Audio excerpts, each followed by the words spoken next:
Never before ever after national highway పై ఆకర్షణీయమైన commercial plots చదరపు గజం కేవలం 5,999 రూపాయలకే. Ganesh real estates. మరిన్ని వివరాల కోసం సంప్రదించండి 9366777775. మరి కాంగ్రెస్ పార్టీ పరిస్థితి ఏంటి సార్? కాంగ్రెస్ పార్టీకి సంబంధించి మీరు చూశారు, నిన్న కూడా జగన్మోహన్ రెడ్డి గారు ఆయన రకరకాల కామెంట్స్ చేయడం జరిగింది. రాహుల్ గాంధీ నుంచి ఇలాంటి రకరకాల కామెంట్స్ చేస్తారు. కాంగ్రెస్ పార్టీకి సంబంధించి కూడా వాళ్ళు కూడా అంటే ఎక్కువగా అంటే ప్రజల్లోకి తిరుగుతున్నప్పటికీ కూడా అక్కడ కొన్ని కారణాల రీత్యా ఇప్పటి వరకు కూడా, ఎందుకంటే ప్రధాన పార్టీగా ఉన్నటువంటి తెలుగుదేశం పార్టీనే ఇప్పటి వరకు కూడా అక్కడెక్కడ కూడా అంటే పోటీలో నిలబడడానికి అక్కడ ఉన్నటువంటి స్థానిక నేతల కారణంగా ఎన్నో రకాల ఇబ్బందులు పెట్టారు గతంలో. అలాంటిది కాంగ్రెస్ పార్టీ కూడా ఈసారి మాత్రం పోటీలో నిలబడినప్పటికీ కూడా వాళ్ళకి పెద్దగా ఓటింగ్ శాతం అనేది రాలేదు. బట్ భవిష్యత్తులో కూడా వస్తుందో రాదో తెలియని పరిస్థితి అయితే మనం చెప్పుకోవచ్చు. మొత్తం మీద మాత్రం చాలా మంది అభ్యర్థులు, స్వతంత్ర అభ్యర్థులు నిలబడ్డారు, రకరకాల పార్టీల నుంచి నిలబడ్డారు. వీళ్ళందరూ నిలబడినప్పటికీ కూడా ఈ సాహసం గతంలో చేసినట్టు పరిస్థితి లేదు. ఎందుకంటే ప్రధాన పార్టీ గతంలో పులివెందులు కానీ లేదంటే ఒంటిమిట్ట కానీ ఇలాంటి కడప జిల్లాలు ఎక్కడ అభ్యర్థులుగా నిలబడాలన్నా కూడా ఎన్నో రకాల ఇబ్బందులు గురి చేసేవాళ్ళు. ఆస్తులు ధ్వంసం చేస్తారు, అవసరం వస్తే హత్యలు చేస్తారు, బాంబులు వేసినటువంటి చరిత్ర కూడా మనం గతంలో గుర్తు చేసుకోవచ్చు. పోలింగ్ జరిగే సందర్భంలో, మేము ఎన్నికల సందర్భంగా వెళ్ళిన సందర్భంలో కూడా అలాంటి సీన్లే రిపీట్ అయ్యాయని మనం చెప్పుకోవచ్చు. అంటే ఎన్నికలకు సంబంధించిన అధికారులు మాత్రం పకడ్బందీ ఏర్పాట్లు చేసిన కారణంగా ఈ ఎన్నికలకు సంబంధించిన ఫలితాలు కూడా స్వేచ్ఛగా ప్రజలందరూ కూడా అంటే ఓటర్లందరూ కూడా వాళ్ళు వచ్చి ఓటు వేసుకోవడం జరిగింది. ఇట్లా అభ్యర్థులు నిలబడాలంటేనే వాళ్ళు భయపడేటువంటి పరిస్థితి గతంలో ఉండేది.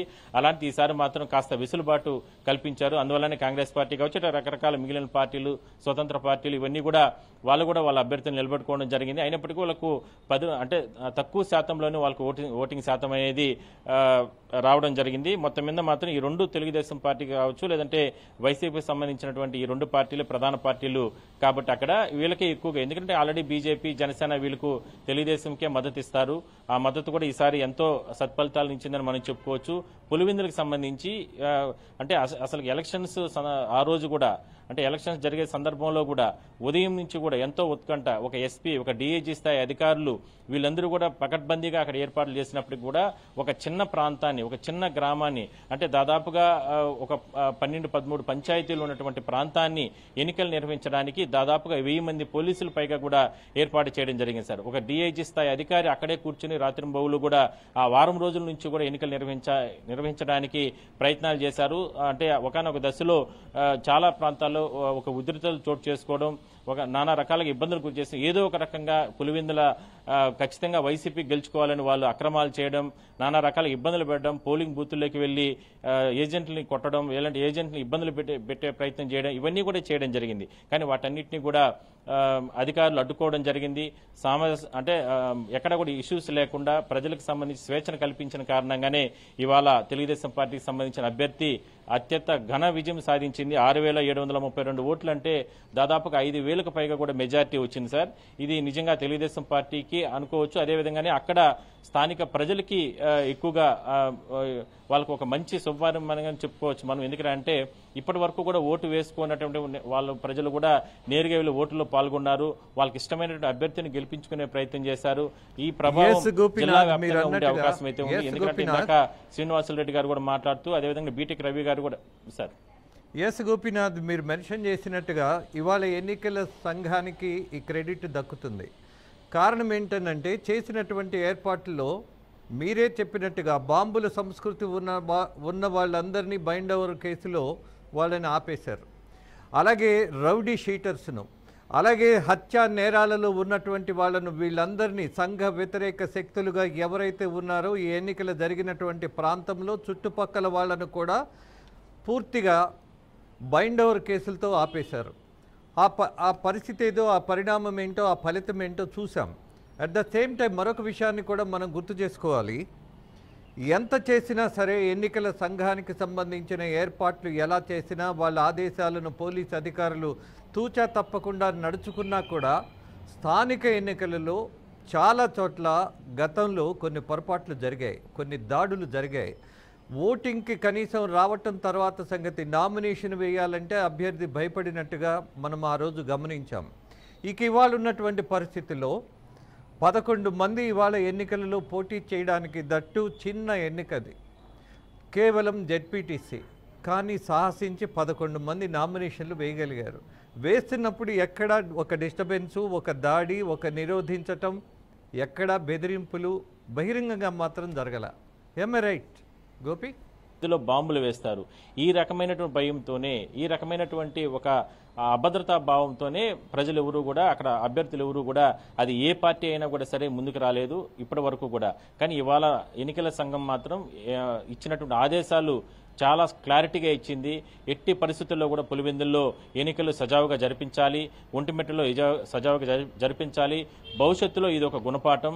ఎందుకంటే భవిష్యత్తులో ఈ రకంగానే చర్యలు తీసుకుంటాం.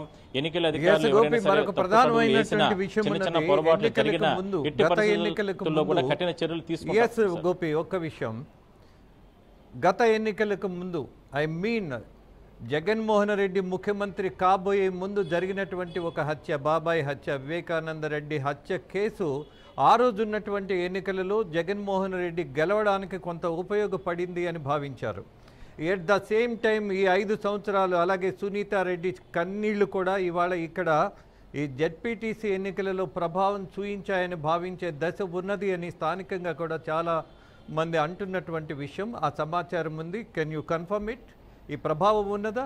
సార్ ఖచ్చితంగా సార్. ఎందుకంటే చాలామంది అంటే చదువుకున్న విద్యావేత్తలు, అంటే మనకున్నటువంటి సమాచారం ప్రకారం మేము అక్కడ ఎన్నికల సందర్భంగా వెళ్ళిన సందర్భంలో చాలామంది ఎన్నికల అధికారులకి, ఎలక్షన్ కమిషన్కి మెయిల్స్ చేశారు సార్.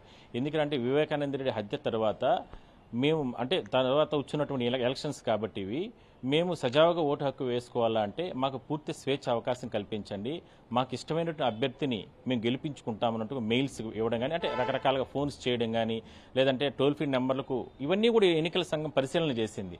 అందువల్లనే ఎందుకు దేశవ్యాప్తంగా ఎన్నో చోట్ల ఇంకా రకరకాల జరుగుతున్నటువంటి ప్రాంతాలు ఉన్నాయి.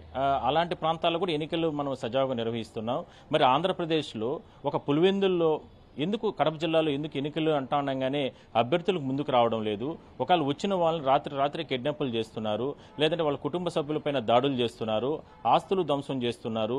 ఎందుకు ఈ 2-3 దశాబ్దాల కాలంతో ఎందుకు ఈ విధంగా జరుగుతుంది అనేటటువంటి ఆలోచన ఎన్నికల అధికారులు చేయడం, దాని తర్వాత ప్రజల నుంచి, ఓటర్ల నుంచి పెద్ద ఎత్తున ఈ రకమైనటువంటి మెయిల్స్, ఈ రకమైనటువంటి ఫోన్ కాల్స్, అదేవిధంగా టోల్ ఫ్రీ నెంబర్లకు కాల్స్ రావడం, అవన్నీ రికార్డ్ చేసుకున్న తర్వాత వాటన్నింటిని పరిశీలన చేసిన తర్వాతనే ఖచ్చితంగా ఇక్కడ ఏదో జరుగుతుంది, ఇక్కడ ఖచ్చితంగా అభ్యర్థులకు మనం రక్షణ కల్పించాలి, ప్రజలకు రక్షణ కల్పించి ఈ ఎన్నికలను సజావుగా జరిపించాలనే ఉద్దేశంతోనే ఈ రకమైనటువంటి నిర్ణయం తీసుకోవడం జరిగింది.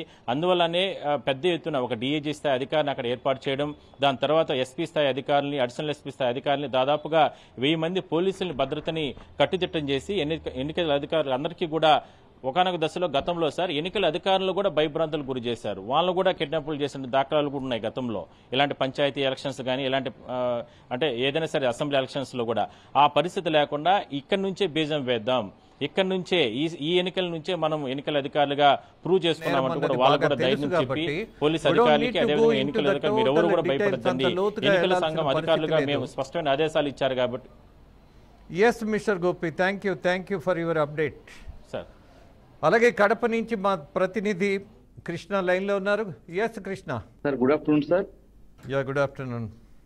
Any update please? సార్, ఏదైతే ఈ నెల 12వ తేదీ జరిగిన ఎన్నిక కావచ్చు, అదే విధంగా నిన్నటి దినాన ఏదైతే పులివెందులో జరిగిన రీపోలింగ్ కావచ్చు, పూర్తి స్థాయిలో అయితే సజావుగా జరిగిందని అనుకోవచ్చు. మొత్తానికి చూస్తే ఈ రోజు కౌంటింగ్ ప్రక్రియ ఏదైతే ఉందో పూర్తి స్థాయిలో అయితే పోలీస్ శాఖ వారి ఆధ్వర్యంలో కూడా ఎంతో చాకచక్యంగా కూడా ఈ యొక్క రాయలసీమ డిఐజీ ఎవరైతే ఉన్నారో కోయ్య ప్రవీణ్ కావచ్చు, అదే విధంగా జిల్లా ఎస్పీ ఆధ్వర్యంలో అయితే పూర్తి స్థాయిలో అయితే బందోబస్తు నడుమున అయితే ఈ యొక్క కౌంటింగ్ ప్రక్రియ అయితే సజావుగా జరిగిందని అనుకోవచ్చు. అంటే మొత్తానికి ఈ యొక్క పులివెందులకు సంబంధించి ఏదైతే బీటెక్ రవి సతీమణి ఎవరైతే ఉన్నారో లతారెడ్డి అయితే ఈరోజు 6716 ఓట్ల తో అయితే గెలుపొందడం జరిగింది. అయితే ఎవరైతే ప్రతిపక్ష వైసీపీ వాళ్ళు ఉన్నారో అయితే 683 ఓట్లతో అయితే అక్కడ వరకే పోలయ్యాయని కూడా తెలుస్తుంది. అయితే మొత్తానికి ఏదేమైనప్పుడు కూడా 5000 పైచిలకు ఓట్లతో ఈరోజు భారీ మెజార్టీతో అయితే పులివెందుల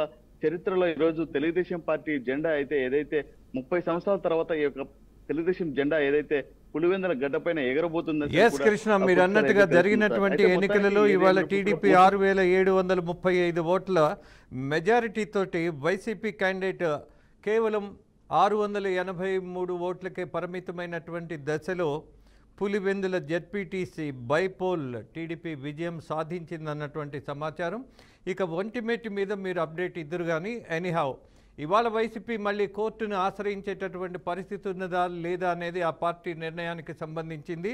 అలాగే ఇవాళ మళ్ళీ అక్కడ జరిగినటువంటి ఎన్నికల సరళి చూసిన తర్వాత అందరూ విశ్లేషిస్తున్నట్టు కొంత మార్పు వచ్చింది అక్కడ. అలాగే దాంతోపాటు బాబాయ్ హత్య కేసు, బాబాయ్ అనగానే రాష్ట్రంలో అందరికీ తెలుసు వివేకానంద రెడ్డి హత్య కేసు కూడా అక్కడ ప్రభావితం చూయించింది. పరోక్షంగానో ప్రత్యక్షంగానో మిథున్ రెడ్డి వల్ల పూర్తిగా వైసీపీకి భారీ నష్టం జరిగింది అన్నటువంటి సాక్ష్యాధారాలు ఇవే. ఈ ఎన్నికల సరళి, అలాగే ఎన్నికలలో పోలైనటువంటి ఓట్లు, అలాగే వచ్చినటువంటి ఫలితం చూద్దాం. మరిన్ని అప్డేట్స్ కోసం వేచి చూడండి.